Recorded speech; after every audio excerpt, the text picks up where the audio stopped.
Hello friends, कैसे हैं आप सब। Welcome back to our channel. Friends, आज हम बात करते हैं कुछ और दूसरे टॉपिक्स की। ठीक है, तो हम बात करते हैं कि contract, as you all know, कितने तरह का होता है कॉन्ट्रैक्ट। 2 टाइप्स का। कॉन्ट्रैक्ट एक्ट में हमें कॉन्ट्रैक्ट कितने तरह का बताया गया है? 2 तरह का बताया गया है। एक होता है जनरल और एक होता है स्पेसिफिक। स्पेसिफिक होता है, ठीक है। तो जनरल मतलब कि मैंने कॉन्ट्रैक्ट किया सब लोग से। ठीक है, मैंने बोला कि ये मार्कर मुझे बेचना है, आप सभी को, आपको जिस मतलब आप जिसको खरीदना है वो आ जाए मेरे पास। ठीक है, और खरीदे, मैं बेचना चाहती हूँ। ठीक है, तो ये मार्कर अगर मैंने सबके लिए कॉन्ट्रैक्ट में मैंने बताया तो ये है जनरल ऑफर। ठीक है, जनरल कॉन्ट्रैक्ट। और ये है स्पेसिफिक कॉन्ट्रैक्ट। तो जो जनरल कॉन्ट्रैक्ट है ना, वो 1 से 75 सेक्शन की में बात करता है। ये जनरल कॉन्ट्रैक्ट में बात करता है। अगर हम स्पेसिफिक कॉन्ट्रैक्ट के बारे में बात करें तो स्पेसिफिक कॉन्ट्रैक्ट हमारा टोटल 5 तरह का कॉन्ट्रैक्ट होता है। 5 types of specific contract are there. तो जनरल तो ठीक है, हमारा मैंने नॉर्मल भाषा में बताया कि 1 से 75 सेक्शन तक बात करता है। और सपोज मैंने सब लोगों को, जनरल पीपल, सब लोगों को अगर मैंने बोला कि मुझे ये मार्कर बेचना है, दैट इज जनरल कॉन्ट्रैक्ट। तो आपके और मेरे बीच में जनरल कॉन्ट्रैक्ट बन गया। ठीक है, सबके बीच में और मेरे। अब स्पेसिफिक कॉन्ट्रैक्ट मतलब मैंने सिर्फ आप ही को बोला कि आपको क्या ये मार्कर खरीदना है, तो that is specific contract. Now अगर हम स्पेसिफिक कॉन्ट्रैक्ट के बारे में टाइप्स में बात करते हैं, उसके टाइप्स के बारे में बात करते हैं, तो स्पेसिफिक कॉन्ट्रैक्ट का जो टाइप्स है, पहला तो है इंडेमनिटी। एक एक करके हम डिस्कस करते हैं इसको। इंडेमनिटी हमको सेक्शन 124 125 में बताता है। Now what is contract of indemnity? Contract of indemnity मतलब हमको क्षतिपूर्ति की संविदा, हम जिसको कहते हैं। क्षतिपूर्ति क्या मतलब कि सपोज कि अगर मेरी वजह से किसी को हानि हुई है तो मेरा ये दायित्व बनता है कि मैं उसकी क्षतिपूर्ति करूं। कहने का मतलब मेरे वजह से अगर किसी को भी किसी भी तरह की हानि हुई है तो अब मैं उसको उस क्षति की पूर्ति करूं। ठीक है, इसको अगर हम एकदम हिंदी लैंग्वेज में बात करें, एकदम नॉर्मल लैंग्वेज में बात करें तो ठीक है, मुझे लग रहा है आप समझ गए होंगे क्षतिपूर्ति मतलब होता क्या है। सपोज कि ए बोलता है बी से कि बी तुम इस सीढ़ी पर, है ना, ये सीढ़ी है, ठीक है, इस सीढ़ी पर चढ़ो और मैं तुम्हारी सीढ़ी पकड़ा हुआ हूं, इस सीढ़ी से मैं तुमको गिरने नहीं दूंगा, इस सीढ़ी पे चढ़ो, मुझे कुछ काम है, ऊपर ऊपर कुछ सामान रखा उसको निकालना है। और वो सीढ़ी थोड़ी कमजोर थी, टूट जाती, ठीक है, अगर कोई चढ़ता तो। ये बात इसको भी नहीं पता था, इसको भी नहीं पता था। ठीक है, अब ए बोलता है कि मैं इसको पकड़ा हुआ हूँ, बी बोल रहा है कि नहीं मैं नहीं चढ़ूंगा, मैं गिर जाऊंगा या मुझे चोट लग जाएगी। तो ए बोल रहा है कि नहीं नहीं, मुझ पर विश्वास रखो, मैं तुमको बचा लूंगा, मैं पकड़ा रहूंगा। ठीक है, तुम गिरोगे भी तो मैं पकड़ लूंगा, तुम मुझ पर विश्वास रखो, तुम बस इस सीढ़ी पे चढ़ जाओ और कुछ भी होगा तो मेरी जिम्मेदारी। ठीक है, अब हुआ क्या, बी ने ए पर भरोसा करके ये सीढ़ी को चढ़ गया, ये सीढ़ी पर चढ़ गया वो। ठीक है, सीढ़ी पर चढ़ने से क्या हो गया, अब या तो फिर ए ने छोड़ दिया जानबूझकर या ए से गलती से छूट गई क्योंकि सीढ़ी बहुत ज्यादा कमजोर थी। ठीक है, तो उससे क्या हुआ, बी अब गिर गया सीढ़ी से, अब उसको चोट लगी, क्षति हुई उसको, है ना, उसको पेन हुआ, चोट लगने का दर्द हुआ, उसको चोट लगी। तो अब इस पे ए की लाइबिलिटी क्या बनती, ए की ड्यूटी क्या है कि वो उसकी क्षतिपूर्ति करे, उसको क्षति की पूर्ति करे। कहने का मतलब अब वो उसको डॉक्टर के पास ले जाए, डॉक्टर का जितना खर्चा होगा अब ए पे करेगा। अब ये सब चीज ए क्यों करेगा, क्योंकि बी ने ए पर विश्वास करके, वो खुद नहीं चढ़ रहा था सीढ़ी पर बी ने ए पर विश्वास करके वो सीढ़ी चढ़ा। ठीक है, क्योंकि ए ने बोला कि नहीं नहीं मुझ पर भरोसा रखो। अब अगर ए की जुबान पर बी ने भरोसा किया है तो ये तो फिर अब बी उससे अब लेगा वो पैसा, जो भी डॉक्टर का कॉस्ट आया, कुछ आया। तो ये साफ साफ बात है कि एक ये लाइबिलिटी भी बनती है कि अगर वो इंसान मेरे जुबान पे विश्वास करके कोई रिस्क उठाया, अगर कोई इंसान किसी की बात पे विश्वास करके कोई रिस्क उठाता है, अगर सपोज उस रिस्क में किसी को क्षति हुई तो वो जिस पर भरोसा किया है, जिसकी बात पे भरोसा करके रिस्क उठाया है, अब वो उसकी जिम्मेदारी है, उसकी ड्यूटी है, उसकी लाइबिलिटी है, उसकी रिस्पॉन्सिबिलिटी है कि अब वो उसकी क्षतिपूर्ति करे, उस चोट की वो जाए, उसको ले जाए डॉक्टर के पास, उसका जो भी खर्चा वर्चा सब आ रहा है वो सब करे, उसका ख्याल रखे, देखभाल करे, सब कुछ। ठीक है, तो पूरा खर्चा कौन देगा? ए। तो 125 में यही बोलता है कि कॉस्ट, सम, कंपनसेशन, ठीक है, ये सब कुछ कौन देगा? ए देगा बी को। ठीक है, तो ये सब बात हो गया हमारा इंडेमनिटी में। अब हम बात करते हैं गारंटी। ठीक है, कॉन्ट्रैक्ट ऑफ गारंटी की। नाउ कॉन्ट्रैक्ट ऑफ गारंटी हमको बताता है सेक्शन 126। 126 में बताता बहुत सारे सेक्शन में है, मैं शुरुआत के सेक्शन बता रही हूं ताकि एक बेसिक समझ में आ जाए कि 5 तरह का स्पेसिफिक कॉन्ट्रैक्ट होता क्या क्या है। तो पहले आया, अब दूसरा आया हमारा contract of guarantee. Contract of guarantee क्या होता है? सपोज कि ये ए है, ये है प्रिंसिपल डेप्टर, और ये है बी, ये है क्रेडिटर, और ये है सी, ये है श्योरिटी। श्योरिटी मतलब गारंटर जिसको कहते हैं। ए को पड़ गई पैसे की जरूरत, अब वो ए क्या करेगा? ठीक है, ए को पड़ गई पैसे की जरूरत, ए गया बी के पास। ठीक है, हम इसको मान सकते हैं बैंक, बी को बैंक बोल देते हैं, हम अपने भाषा में बैंक बोल सकते हैं। बैंक कोई किसी क्यों लोग जाते हैं? जब पैसे की जरूरत पड़ती तो विड्रॉल करने जाते हैं, है ना? तो अगर सपोज ए ने बोला कि मुझे पैसे की जरूरत है, मुझे लोन दो, सपोज लोन लेने भी जाते हैं, तो बी बोलता है कि नहीं, मुझे तुम पर भरोसा नहीं है, तुम किसी गारंटर को लाओ जो ये बोले कि ठीक है, मतलब तुम्हारी वो गारंटी ले कि मतलब तुम पैसा नहीं पे करोगे तो कौन करेगा, तो ये हमारा लॉस हो जाएगा और हम क्यों लॉस झेले। ठीक है, तो बी क्या करेगा? अब ए क्या करेगा? ए सी को लाता है। ठीक है, सी को बोलता है कि आप मेरी गारंटी ले लो, मैंने बैंक से मुझे लोन लेना है, तो उस चीज के लिए बैंक वाला मुझे लोन नहीं दे रहा, अगर कोई गारंटर होगा मेरे लिए तो फिर वो मुझे लोन दे देगा। तो सी बोला ठीक है। सी सपोज कोई उसका रिलेटिव लग रहा है, कुछ लग रहा है, फ्रेंड लग रहा है, कोई लग रहा है। ठीक है, तो सी अब क्या करेगा? सी ने बी को जाकर बोल दिया कि भाई इसको दे दो तुम पैसा जितना होगा, अगर ये नहीं दे पाया, ये रिपे नहीं कर पाया लोन जो तुमने दिया है, तो मैं बैठा हूं, मैं दे दूंगा। ठीक है, ये बोल रहा है। अब सी क्या हुआ? प्रिंसिपल, अब इसने क्या किया? ए ने पैसा ले लिया पर रिपे नहीं कर पाया। ठीक है, तो अब सी को करना पड़ेगा, ऑब्वियस बात है, इसने गारंटी ली थी तो सी को करना पड़ेगा। अब सी ने कर दिया इसका पैसा रीपे।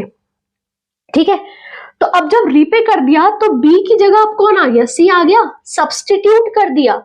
सी ने बी को सब्स्टिट्यूट कर दिया, कहने का मतलब उसकी पोजीशन प्रतिस्थापित।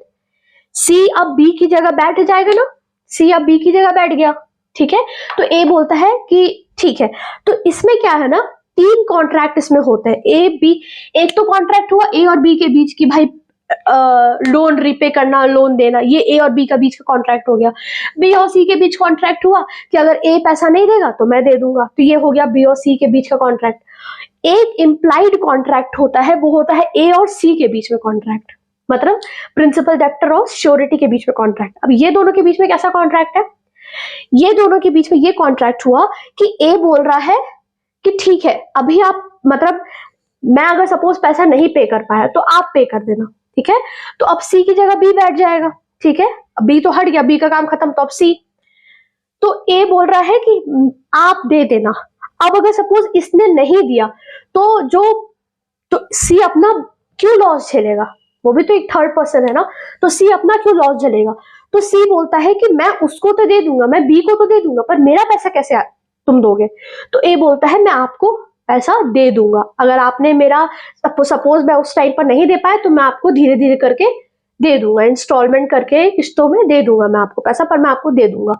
तो ये है ए और सी के बीच में जो कॉन्ट्रैक्ट है ना, उसको हम बोलते हैं इम्प्लाइड कॉन्ट्रैक्ट। दोनों के बीच में छुपा हुआ कॉन्ट्रैक्ट है, एक होता है एक्सप्रेस और एक होता है इम्प्लाइड। एक्सप्रेस मतलब रिटन और इम्प्लाइड मतलब बिना बोले मन ही मन में, मतलब सब कुछ हो गया।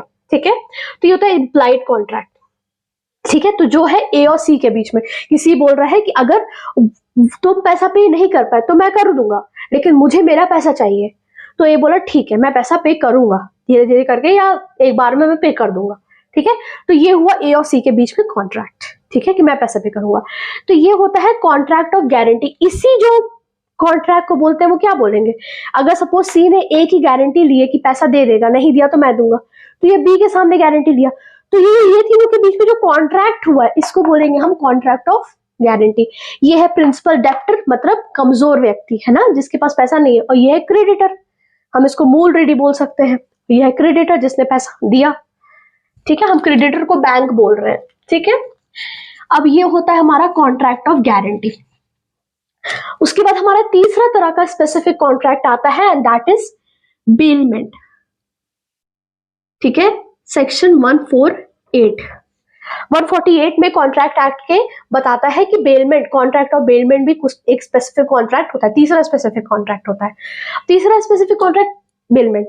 अब इसमें क्या होता है कि सपोज ए है, ए इसमें हम इसमें दो पार्टीज का नाम है, जैसे गारंटी में तीन पार्टीज थी, कौन कौन, प्रिंसिपल डेप्टर, क्रेडिटर, श्योरिटी, है ना, जिसने गारंटी लिया था। अब इसमें आता है हमारा बेलर, फिर ये होता है हमारा बेली, ठीक है। बेलर ने सपोज की अपने गाड़ी की सर्विसिंग के लिए, गाड़ी सर्विस करने के लिए, बी एक मैकेनिक है, ए ने अपनी गाड़ी बी को डिलीवर कर दी फॉर एनी पर्पस, ठीक है, सर्विस करने के लिए दे दी कि तुम मेरी गाड़ी सर्विस कर दो, तो बी बोलता है ठीक है साहब 2 दिन लगेगा, 4 दिन लगेगा सर्विस करने में, तो ये बोलता है ठीक है, तो मेरे को 4 दिन बाद मेरे घर के सामने लाके खड़ा कर देना, ठीक है। तो ए और बी के बीच अब कोई जो भी कॉन्ट्रैक्ट दोनों के बीच में हुआ है उसको हम बोलेंगे कॉन्ट्रैक्ट ऑफ बेलमेंट, और बी उस गाड़ी को उसी तरह रखेगा जैसे कि वो खुद की गाड़ी हो। कहने का मेरा मतलब, बारिश होती है तो हम गाड़ी को अंदर रख देते हैं संभाल, मतलब उसी तरह रखेगा जैसे वो खुद की गाड़ी को अगर होती तो रखता, ठीक है, अंदर रख देगा, उसको संभाल के रखेगा, ठीक है, 4 दिन 5 दिन जितने पास उसके रहेगी। तो बेलमेंट वो चीज है, सपोज कि बेलर ने बेली को किसी भी पर्पस के लिए कोई भी सामान डिलीवर किया है कि ये काम कर देना, और फिर वो काम करने के बाद बेली बेलर को वापस कर दे उसका सामान, तो that is contract of bailment, जो कि बेलर और बेली के बीच में होता है। ये होता है हमारा कॉन्ट्रैक्ट ऑफ बेलमेंट। अब हम दूसरे की बात करते हैं, दूसरा एक एग्जांपल देते हैं, मतलब सपोज कि ए ने बोला, ए के पास कपड़े थे ड्राई क्लीन के लिए, लॉन्ड्री के लिए, इसने बी को अपने कपड़े दे दिए, ठीक है, 4-5 कपड़े थे, बोलता है कि मुझे ड्राई क्लीन करके ये कपड़े वापस कर दे, ड्राई क्लीन के लिए, इसकी दुकान थी ड्राई क्लीन की, ठीक है। ए बोला ये बी बोला कि ठीक है। अब ए ने बी को अपने क्लोथ्स डिलीवर किए, है ना, क्लोथ्स डिलीवर किए ए ने बी को, ठीक है, तो बी बोलता है ठीक है, तो ये ड्राई, अब इसका बी का क्या काम है कि वो उस कपड़े को उसी तरह रखेगा जैसे कि वो उसका खुद का कपड़ा होगा, मतलब संभाल के रखेगा, पहली बात तो ये। दूसरी बात ये, जैसे ही उसका ड्राई क्लीन हो जाएगा बी ए को पैसा वापस कर देगा, कपड़ा वापस कर देगा, और ए उसको पैसा दे देगा, हो गया। तो that is contract of bailment, जहां पर एक पर्सन अपना कोई पर्पस के लिए बी को, दूसरे पर्सन को डिलीवर करता है कोई सामान, ठीक है, किसी पर्पस को पूरा करने के लिए, तो that is contract of bailment, जो कि 2 पर्सन के बीच में होता है, that is bailor and bailee, parties का नाम बेलर और बेली होगा। Now our fourth specific contract is pledge, जो कि हमारे सेक्शन 172 में बात करता है। मैं एकदम बेसिक चीज बता रही हूँ, उसके आगे भी लिखा हुआ है, पर मैं एकदम शुरुआत के सेक्शन बता रही हूँ, ठीक है। ये हमारा है सेक्शन 172। नाउ व्हाट इज, अब प्लेज क्या होता है, तो हम सबने सुना होगा वर्ड गिरवी रखते हैं, है ना। सपोज किसी के पास पैसों की कभी कमी हो जाती है तो वो सुनार के पास जाते हैं कि भैया ये रख दो, मतलब सोना चांदी लेकर जाते हैं कि रख दो आप इस पे, ठीक है, गिरवी रख दो, गिरवी रखते हैं। तो उसमें क्या होता है कि एक हम कह सकते हैं कि जब तक वो पैसा वापस नहीं करेगा तो फिर तब तक वो जो सामान है, सोना चांदी जो भी होता है, उसके पास रखा जाएगा, ठीक है। तो अगर सपोज जो प्लेज है, अगर प्लेज मतलब कि जो मूवेबल प्रॉपर्टी, मूवेबल मतलब मूव करने वाली प्रॉपर्टी, जैसे कि सोना चांदी, ठीक है, कोई और तरह की कोई प्रॉपर्टी जो मूवेबल है ना, ये marker it's a movable property, ठीक है, ये board it's a movable property, ये सब। और इमूवेबल में क्या क्या आ जाएगा अपना, जैसे कि हम बोल सकते हैं फ्लैट, बिल्डिंग, घर हमारा, है ना, ये सब चीज हो जाएगा इमूवेबल प्रॉपर्टी। अब हम बात करते हैं मूवेबल। अगर मूवेबल प्रॉपर्टी को गिरवी में रखा गया है, गिरवी, तो उसको क्या बोलते हैं? Pledge, contract of pledge. जो कि एक नॉर्मल इंसान जब जाता है दुकानदार, मतलब सुनार के पास या किसी दुकानदार के पास, बोलता है कि भैया इसको आप इसमें गिरवी में रख दो, मेरे पास, मुझे पैसा दे दो, ठीक है, तो वो गिरवी में रखता है। और अगर वो नहीं रखा, मतलब वो रख देगा, अब सुनार बोलेगा कि ठीक है, इसका पर डे के हिसाब से इतना इतना पैसा लगेगा और इतना इतना इंटरेस्ट लगेगा, आपको चुकाना पड़ेगा, तो बोलता है ठीक है, ठीक है। तो that is pledge, movable property का प्लेज, ठीक है, मतलब गिरवी मतलब ही प्लेज होता है। लेकिन अगर हम इमूवेबल प्रॉपर्टी की गिरवी की बात करें तो क्या, उसको क्या बोलेंगे हम? उसको हम बोलते हैं मॉर्टगेज, बंधक, हिंदी में बोले तो बंधक। अगर इमूवेबल प्रॉपर्टी का गिरवी होता है तो उसको हम बोलेंगे मॉर्टगेज, और अगर मूवेबल प्रॉपर्टी को गिरवी में रखा जाता है तो उसको बोलते हैं contract of pledge. Contract of pledge में हम बोल सकते हैं पॉनर पॉनी, पार्टीज के जो नाम होते हैं, पार्टीज के नाम क्या होंगे? जिसने दिया है वो पॉनर, गिरवी में रखने के लिए जिसने दिया वो पॉनर, और जिसने लिया है गिरवी वो है पॉनी, और जो उसका पैसा दे रहा है, ठीक है, उसको हम बोलेंगे पॉनी। तो इसमें दो पार्टीज का नाम हो गया, इसमें पॉनर पॉनी। बेलमेंट में क्या था? बेलर बेली। गारंटी में क्या था? न श्योरिटी क्रेडिटर और प्रिंसिपल डेब्टर, ठीक है। और इंडेमिनिटी में नॉर्मल प्रपोजल एक्सेप्टेड, जिसको हम कहते हैं, ठीक है। ये हमारा हो गया contract of pledge. Now our last is agency, contract of agency. Contract of agency में क्या बोलता है? ये हमारा सेक्शन 182 है। 182 में क्या बोलता है कि जैसे कि अगर सपोज एक आदमी है, ये है हमारा प्रिंसिपल, प्रिंसिपल मतलब ओनर हम कह सकते हैं इसको, किसी भी होटल का ओनर, ठीक है, किसी भी होटल का ओनर है, ठीक है।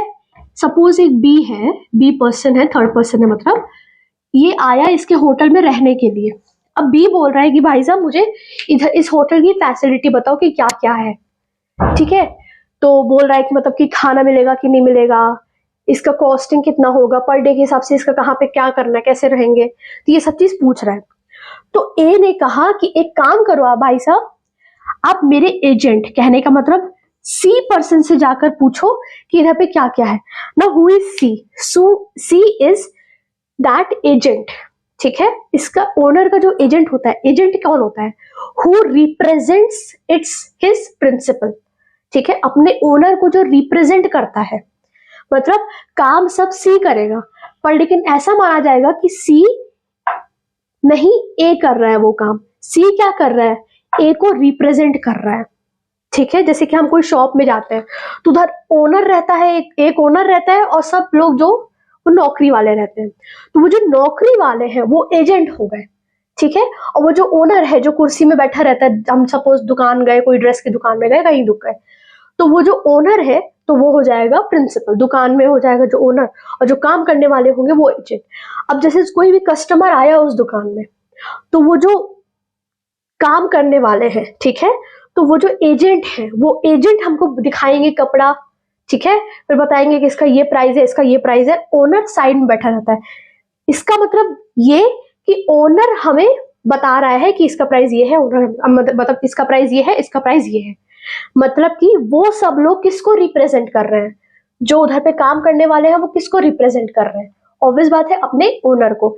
तो that is the contract of agency, ठीक है, जिसको कि ए ने रेफर किया कि जाओ भाई साहब आप सी से जाकर पूछ लो, सी को सब कुछ पता है कि इसका कॉस्ट कितना होगा, सब कितना होगा। तो सी से जाकर इसने पूछा, और बी बोलता है कि ठीक है, इसको मुझे पता चल गया कि क्या क्या है सब कुछ। तो A is the principal, C is an agent who represents A, ठीक है, मतलब हिज ओनर, और B is that third person जिसको वो बताया कि भाई साहब इस होटल में ये फैसिलिटी मिलेगी आपको। तो ये है हमारा 5 तरह का स्पेसिफिक कॉन्ट्रैक्ट, ठीक है। तो हमारा 2 तरह का कॉन्ट्रैक्ट हुआ, जनरल और स्पेसिफिक, और स्पेसिफिक हमारा 5 तरह का होता है। कौन कौन सा? Contract of indemnity defined under section 124, फिर होता है हमारा contract of guarantee under section 126, फिर हमारा होता है contract of bailment under section 148, फिर हमारा फोर्थ होता है contract of pledge under section 172 and last is contract of agency that is under section 182। ठीक है, तो अब हम इसकी बात करते हैं। तो बस आज के लिए इतना ही, अब हम मिलते हैं नेक्स्ट वीडियो में। तब तक के लिए अपना ध्यान रखें, stay happy and stay safe. Thank you so much.